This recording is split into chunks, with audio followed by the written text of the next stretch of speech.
Today, we're reading A Tale of Two Cities. It was the best of times, it was the worst of times. It was the age of wisdom, it was the age of foolishness. It was the epoch of belief, it was the epoch of incredulity. It was the season of light, it was the season of darkness. It was the spring of hope, it was the winter of despair. We had everything before us, we had nothing before us. We were all going direct to heaven, we were all going direct the other way. These words cut like a scalpel through the skin of an entire era. They describe late 18th century London and Paris. They describe Dickens's own mid-19th century. And they describe every era that has ever existed, including the one we are living in right now.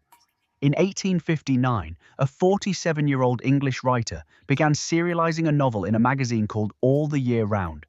His name was Charles Dickens, already the most celebrated writer in the English-speaking world. But he wasn't interested in repeating himself. He wanted to write something different, a novel about violence and forgiveness, about hatred and sacrifice. That novel was A Tale of Two Cities. The story moves between two cities, London, calm, conservative, orderly, and Paris, burning, convulsing, running with blood. It follows two men whose fates become terrifyingly intertwined. One is Charles Darnay, a descendant of French aristocracy who abandoned his title and his fortune to live as an ordinary man in London. The other is Carton, a brilliant English lawyer who drinks himself into ruin, living like a man who has already given up on being alive. They love the same woman, Lucy Manette, and the end of their story waits for them on the guillotine in Paris. Many people assume A Tale of Two Cities is a historical novel about the French Revolution. But those who truly read it understand that history is only the stage. What Dickens really wanted to write about is this. What can a person give up for love? In an era that treated human life as worthless, one man chose to exchange his life for another man's. That is not romance. That is faith. Today we walk into that world of blood and fire, not to revisit history, but to meet one person. Carton. He may be the most complex, most heartbreaking character Dickens ever created. A drunk, a failure, a man who despises himself. But what he does at the end makes everyone else feel ashamed of their own smallness. The story begins with a letter. In 1775, a Paris surgeon named Doctor Manette is secretly summoned by the aristocratic Evremond brothers to treat a dying young peasant, a boy who has been tortured to death by those same brothers, and a girl who has been driven to madness after being assaulted. Doctor Manette attempts to report what he has witnessed. For that, he is thrown into the Bastille. A letter bearing the king's seal erases him from the world. 18 years. 18 years in a dungeon that turned his hair white and shattered his mind. When he is finally released, he is brought to London where his daughter Lucy slowly and patiently nurses him back to something resembling life. He becomes a quiet doctor. He and Lucy live in a peaceful simplicity. No one knows his past. He doesn't speak of it. Until one day, a young man appears before them. His name is Charles Darnay. He is French, working in London as a language teacher. He falls in love with Lucy, and Lucy falls in love with him. But Darnay carries a secret. His real name is Evremond. He is the heir of the very family that destroyed Doctor Manette's life. He renounced his title. He fled France. He wanted to cut himself free from everything that name meant. But the past does not release its grip. At the very moment Darnay begins courting Lucy, another man also enters her life. Carton is Darnay's legal associate. He looks exactly like Darnay. They could be twins, but there the resemblance ends entirely. Darnay is upright, respected, admirable. Carton is dissolute, self-destructive, openly contemptuous of the world and of himself. He drinks in court. He mocks his clients. He keeps everyone at a distance with cold sarcasm. Yet the talent is unmistakably there. You can feel it radiating through the wreckage. The kind of talent that could accomplish anything, if only he chose to use it. He doesn't choose to, because he sees too clearly. He sees the hypocrisy of this world with the merciless clarity of the truly intelligent, and he sees his own powerlessness with equal precision. And somewhere between those two recognitions, he gave up. The first time he sees Lucy is in a courtroom, where he helps win an acquittal for Darnay. Lucy looks at him with gratitude, and something inside him stirs that had long been still. He tells her later, "I am a man of despair. I make no claim on your pity. But since I have known you, I want to do anything for your happiness, even if that means sacrificing myself." Lucy marries Darnay. Carton feels no jealousy. He simply continues drinking, continues sinking. But there is a sentence he never speaks aloud that lives in him from that day forward. "For you, I could die. France is burning." In 1789, the Bastille falls. The streets of Paris run red. Aristocrats are dragged to the guillotine. The common people dance in pools of blood.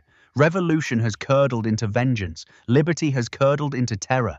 When Darnay receives word that a loyal old family servant has been arrested and faces execution simply for having served the aristocracy, he cannot bear it.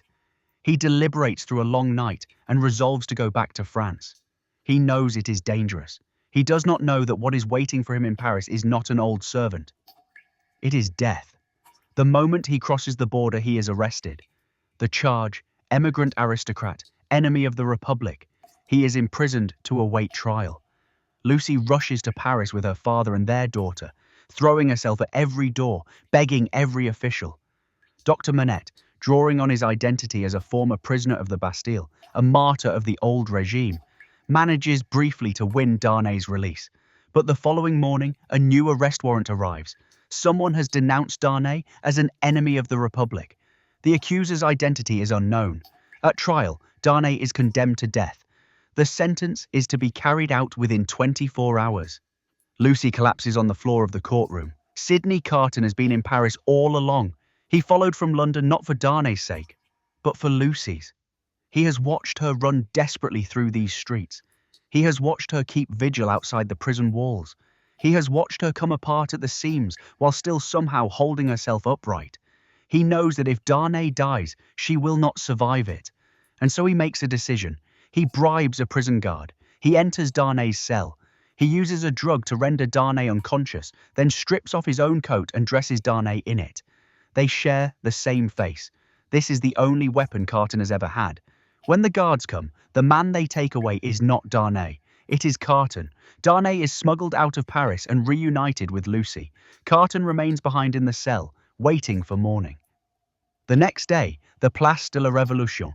The guillotine stands at the center of the crowd. The blade catches the sun. The executioner sharpens his instrument. The crowd roars its approval. Cart after cart rolls in. Head after head falls. Sidney Carton stands in the cart, his face completely still. In the crowd, a woman has been watching him. She is called the Vengeance, one of the Revolution's most fanatical disciples. Her husband died at the guillotine. She hates every aristocrat who ever breathed. But when she sees the expression on Carton's face, she stops. It is not fear, it is tenderness. Carton is looking for something in the crowd. He finds a young seamstress, also condemned today, shaking so hard she can barely stand. He goes to her. He takes her hand gently. "Don't be afraid," he says. "But I am afraid," she says. "Not of death, of that thing, that blade. Think of it as a wind," Carton tells her. "Just a wind, and then we are free." The girl looks up at his face and sees no fear there, only a quietness she cannot understand. She steadies herself. They walk together toward the guillotine. The crowd erupts. Carton looks up at the sky one last time. He thinks of Lucy's smile. He thinks of the warm little house in London. He thinks of a happiness he never owned. He has no regret, because he knows he used his life to buy another man's life. Darnay is alive, and so Carton will go on living.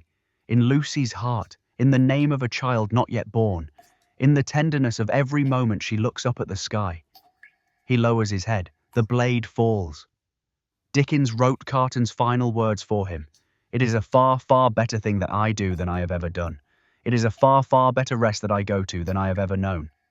Sidney Carton may be the most layered character Dickens ever put on the page. He is not a hero. He is an alcoholic. He is a wreck. He has turned himself into something barely worth looking at. When we first meet him, he is drinking in court, sneering at everyone around him. He knows he has talent. He simply refuses to use it because he has decided the world does not deserve his effort. But he is not evil either. He is exhausted from pretending to care, exhausted from performing competence and propriety. In real life, someone like Carton gets filed under failure. He files himself there too. But Dickens runs an experiment with him. Can a man who has lived so entirely as a waste of himself still do the most magnificent thing imaginable? The answer is yes.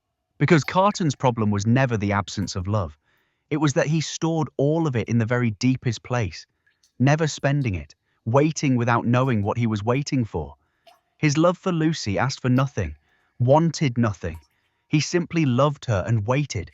And then the moment arrived that was worth dying for, and he recognized it immediately, and he walked toward it without flinching. Because in that moment, for the first time in his life, he knew exactly what he was for. Dickens uses Carton to say something to all of us. A person's value is not measured by how successfully they lived. It is measured by what they were capable of dying for. Some people who look like failures are more deserving of the word saint than any hero who ever lived. The beating heart of A Tale of Two Cities is an ancient idea. Sacrifice. Carton dies in place of Darnay. It echoes the biblical image of Christ dying for humanity. Dickens even quotes directly from the Gospel of John. I am the resurrection and the life. But Carton is not Christ. He is an ordinary man. He is, by almost every measure, less than ordinary. And that is precisely what makes his sacrifice so devastating.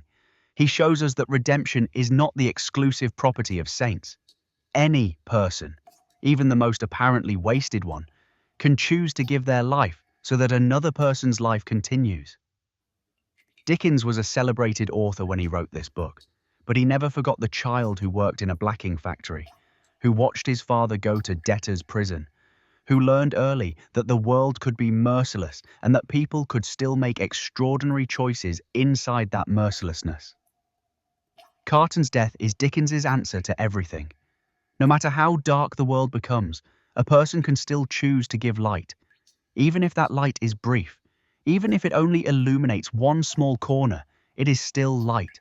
It was the best of times. It was the worst of times. This is perhaps the most quoted opening in all of English literature, but you can only truly understand what it means after you have read every page of this book. Dickens was writing about the French Revolution, but he was speaking to his own Victorian England, a country where the Industrial Revolution had produced breathtaking progress and breathtaking poverty simultaneously. An era when people proclaimed that the future was bright while children labored in underground factories. Every era is the best of times because every era has its light. Every era is also the worst of times because every era has its shadow. Light and shadow are inseparable, just like London and Paris, just like Darnay and Carton, just like the hero and the coward who both live inside each one of us. Dickens offers no resolution. He only puts the question in front of you. In a time like this, who do you choose to be? The aristocrat who feels nothing, the revolutionary who becomes a monster, or someone like Carton, who chooses love in the darkest possible moment? Doctor Manette spent 18 years in the Bastille and came out with his memory gone. This was his self-protection. If he could not remember the darkness could not touch him. He lived for years like a blank page, repainted by his daughter's love. But memory does not truly disappear. When Darnay's real identity is finally exposed, the doctor's mind shatters in an instant. The 18 years of hard-won peace collapses in a single moment of truth. He relapses into madness, reverts to the broken old man who made shoes in his cell. Dickens is asking us something with this. Does forgetting actually heal trauma? Or is the trauma always there, simply buried? The answer he seems to offer is the more difficult one. True healing is not forgetting. True healing is facing what happened. Doctor Manette ultimately accepts Darnay, not because the past has been erased, but because his love for his daughter is stronger than his hatred of the past. The wound remains. He simply learns to carry it. This is Dickens at his most merciful. He does not give you false hope, but he does not leave you without any. He tells you that the scar does not disappear, but the person wearing the scar can choose to keep living anyway. The portrayal of the French Revolution in this novel is one of the most shattering passages in all of literary history. Dickens does not deny its justice. The aristocracy had crushed ordinary people for centuries, and their uprising was righteous. But he shows us something that makes the skin crawl. When Madame Defarge, the most resolute woman of the Revolution, finally gets her chance to punish the aristocracy, she has become more brutal than they ever were. Her knitting needles have been recording the names of every person destined for the guillotine. There is no justice in her eyes. There is only the pleasure of blood. The revolution has devoured its own. With Madame Defarge, Dickens is telling us that when the victim becomes the perpetrator, when justice curdles into revenge, human nature can descend into something monstrous, and no crowds cheering will make the blood any cleaner. The guillotine does not become righteous simply because aristocrats are dying under it. Every drop of blood is still a human life. This is Dickens's warning against every system that answers violence with violence. He does not condemn revolution. He questions what revolution becomes after the barricades come down. Before Carton walks to his death, he speaks silently to Lucy, words she will never hear. "If I could be remembered," he tells her in his heart, "if I could believe that after I am gone, you will hold a small place for me, not in grief, but in tenderness, then I am willing to die for that belief alone." He never says it out loud. Lucy will never know. But that is the exact nature of his love. It asks for no confirmation, no response, no acknowledgement of any kind. He simply loves her, and then he dies, and then he lives on forever in a place she will never know about. This kind of love is more overwhelming than any grand declaration could be, because it wants nothing in return, which means it is the closest thing to love itself that a human being can manage. Dickens uses Carton's death to say this. Love is not possession. Love is not having someone. Love is not being together. Love is being willing to surrender everything you are, including yourself, so that another person gets to keep living. Dickens spent his whole life delivering one message to the world. It was the best of times. It was the worst of times. There is always light. There is always shadow. There are always heroes and cowards, and people who love each other, and people who die for each other. But in every era, in every city, there will always be one person who chooses in the darkest moment to become the light, even if that light is nothing more than a breath of wind. A Tale of Two Cities was published in 1859, the same year Darwin released On the Origin of Species, at the very height of Victorian England's confidence in itself. The Industrial Revolution had made the nation rich and proud, but Dickens wrote none of that. He wrote about London's slums. He wrote about Paris's guillotine. He wrote about the people the triumphant age forgot. Why? Because he saw the cracks. Behind the best of times, the seeds of the worst of times were already germinating. Inequality, class hatred, resentment spreading quietly through the ground. Those seeds, he knew, would bloom eventually, just as they did in France. More than 160 years have passed since he wrote this warning, and it still rings in the ear. Our era has its own versions of those seeds. Information bubbles cultivating hatred, social media euphoria masking desperation, the gap between rich and poor widening, the ladders between classes being quietly removed. Will those seeds also grow someday into a new kind of guillotine? Dickens leaves the question standing, but Carton is his answer to it. No matter how dark the times, a person can still choose love. That love cannot change an era, but it can change one person, and that one person can change another person's entire life. Perhaps that is the power that carries A Tale of Two Cities across every century. It does not promise you that the world will get better, but it promises you something more personal and more immediate than that. It promises that even if the world does not get better, you can still choose to become better yourself. You can still choose to be the wind, just like Carton, just like that one brief, beautiful gust of air.